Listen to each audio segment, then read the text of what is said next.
Assalamualaikum warahmatullahi wabarakatuh. Perkenalkan, nama saya Fadli Nur Himawan, NIM 202410102039, mahasiswa perkuliahan Data Mining kelas A. Pada kesempatan kali ini saya akan menjawab berupa tugas dari modul ketiga, yaitu eksplorasi data menggunakan Matplotlib. Oke, saya langsung saja masuk pada penjelasan soal pertama. Jawaban untuk soal pertama itu saya diminta untuk menjelaskan makna dataset, menjelaskan pula makna data training dan data testing. Nah, yang pertama, dataset adalah sebuah kumpulan data yang bersifat sebagai himpunan data yang berasal dari informasi-informasi pada masa sebelumnya dan siap untuk dikelola menjadi sebuah informasi baru dengan menggunakan teknik pembelajaran supervised learning. Nah, untuk training set atau data training sendiri adalah bagian dari dataset yang kita latih untuk membuat prediksi atau menjalankan fungsi dari sebuah algoritma ML lainnya sesuai tujuannya masing-masing. Data training juga digunakan untuk melatih algoritma. Nah, untuk yang ketiga adalah data testing. Data testing ini dipakai untuk mengetahui performa algoritma yang sudah dilatih sebelumnya ketika menemukan data baru yang belum pernah dilihat sebelumnya. Ini biasanya disebut dengan generalisasi. Hasil dari pelatihan tersebut bisa disebut dengan model. Nah, selanjutnya saya masuk untuk soal yang kedua. Soal kedua saya diminta untuk menjelaskan proses penyusunan dataset. Nah, untuk proses penyusunan dataset sendiri terdapat 6 tahap. Tahap pertama adalah pengumpulan data dan analisis. Tahap kedua adalah perencanaan database secara konseptual. Tahap ketiga adalah pemilihan dari DBMS. Tahap keempat adalah perencanaan database secara logika atau data model mapping. Tahap kelima adalah perancangan database secara fisik. Tahap 6 adalah implementasi sistem database. Nah, untuk soal nomor 3, saya diminta untuk menjelaskan makna atribut dataset iris. Jelaskan pula makna kelas dataset iris. Nah, untuk atribut yang terdapat pada dataset iris ini terdiri dari sepal height, sepal width, petal height, dan petal width. Nah, untuk 4 kolomnya diantaranya adalah itu bisa disebut sebagai atribut. Nah, atribut inilah yang akan menentukan suatu data akan diklasifikasikan ke dalam kelas yang mana. Nah, untuk kelas sendiri dalam dataset iris ini itu terdiri dari iris satosa, iris versicolor, dan iris virginica. Nah, kelas merupakan target atau kelas dalam kasus klasifikasi ini. Nah, untuk penjelasan nomor 4, saya akan langsung saja ke Google Colab. Nomor 4, oke. Jadi di nomor 4 saya diminta untuk masukkan dataset iris sebagai array 2 dimensi di NumPy, pisahkan setiap kelas di array yang berbeda, yaitu satosa, versicolor, virginica, dan unknown. Nah, kenapa di sini dataset saya itu tidak dari CSV? Karena pada awalnya asisten dosen itu mengirimkan dataset dari TXT. Jadi sesuai perintahnya hanya perlu dikopas ke dalam bentuk data NumPy array seperti ini. Jadi didefinisikan sebagai A. Jadi yang saya lakukan adalah mengcopy paste dari data yang sudah dikasihkan oleh asisten dosen. Saya copy ke sini dan saya lakukan slicing. Nah, untuk B ini slicing dari indeks ke 0 sampai ke indeks 45, yang artinya ini mendefinisikan untuk kelas satosa. Nah, untuk C ini mendefinisikan untuk kelas versicolor. Untuk D ini mendefinisikan untuk kelas virginica, dan E ini mendefinisikan untuk kelas unknown. Nah, jadi hasilnya seperti ini. Ini sudah terpisah menjadi 4 array. Nah, dengan proses slicing saja. Nah, selanjutnya saya masuk pada soal nomor 5. Nomor 5 ini saya diminta untuk buatlah scatter plot yang menggunakan pasangan atribut berikut pada setiap kelas, termasuk unknown, memberikan warna merah untuk satosa, hijau untuk versicolor, biru untuk virginica, dan kuning untuk unknown. Nah, di antaranya adalah sepal like, menggunakan atribut sepal like dan petal width. Kedua adalah sepal width dan petal like, sepal like dan petal width, dan sepal like dan petal like. Nah, dengan note adalah gunakan perintah scatter dan operasi slicing pada NumPy untuk mempermudah tugas Anda. Nah, di sini yang saya lakukan pertama kali adalah mengimport Matplotlib-nya sebagai PLT. Saya singkat untuk mempersingkat penjelasan saya kali ini, karena di video sebelumnya itu sudah terlalu lama. Dan kedua adalah import NumPy sebagai NP. Nah, pertama saya definisikan terlebih dahulu untuk satosa itu warnanya merah. Ini hanya catatan saja. Nah, untuk C versicolor itu hijau, D virginica itu biru, dan unknown itu kuning sesuai dengan aturan yang ada di sini, yang ada pada soal nomor 5. Nah, untuk di sini saya buat variabel baru. Saya definisikan variabel baru, yaitu adalah newbie. Newbie ini adalah array, split array dari variabel B, maksud saya. Jadi variabel B itu tadi kan terdiri dari indeks ke 0 sampai indeks ke 45 dari variabel A. Nah, kalau di axis itu artinya kita gabungkan.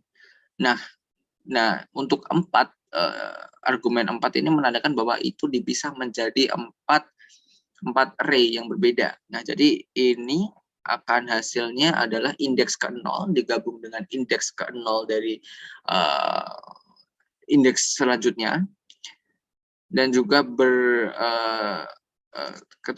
terus sampai indeks ke-45 seperti itu. Jadi mungkin bisa kita dilihat seperti ini. Ya, nah di sini bisa dilihat bahwa array pertama ini berisikan seluruh indeks yang merupakan indeks ke 0, yaitu adalah petal width ya. Nah, untuk yang kedua ini adalah semua petal like. Jadi kita ambil indeks ke ini, ke petal like, yaitu indeks ke 1. Terus ini adalah sepal width, ya kan. Terus yang terakhir adalah untuk sepal like-nya. Jadi ada 4. Jadi dibagi menjadi 4. Nah, mungkin seperti itu untuk bagaimana saya mendefinisikan newbie-nya. Jadi saya menggunakan split.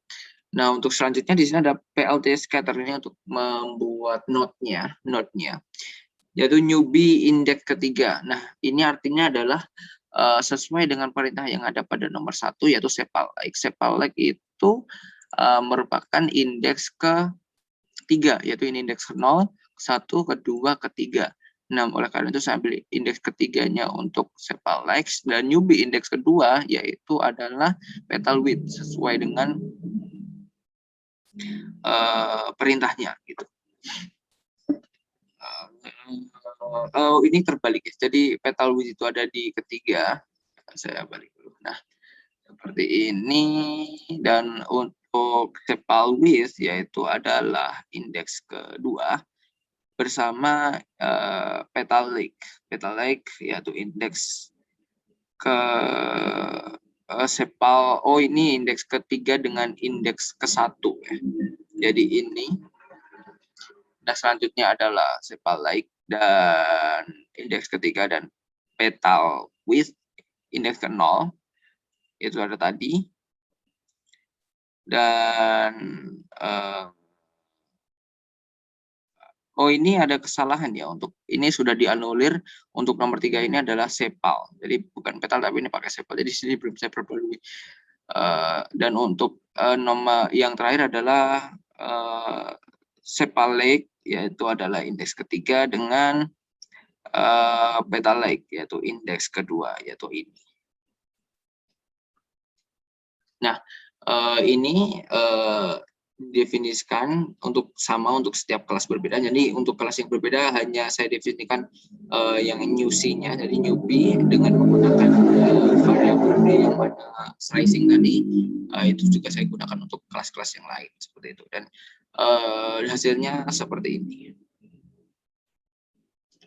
Oke, selanjutnya saya masuk soal nomor 6 karena waktu sudah semakin lama. Nomor 6 saya diminta untuk jelaskan bagaimana karakter pengelompokan pada setiap kelas pada scatterplot. Nah, untuk karakter kelasnya di sini bisa dilihat bahwa untuk satu-satu linear, jadi dia mengelompok, ya kan?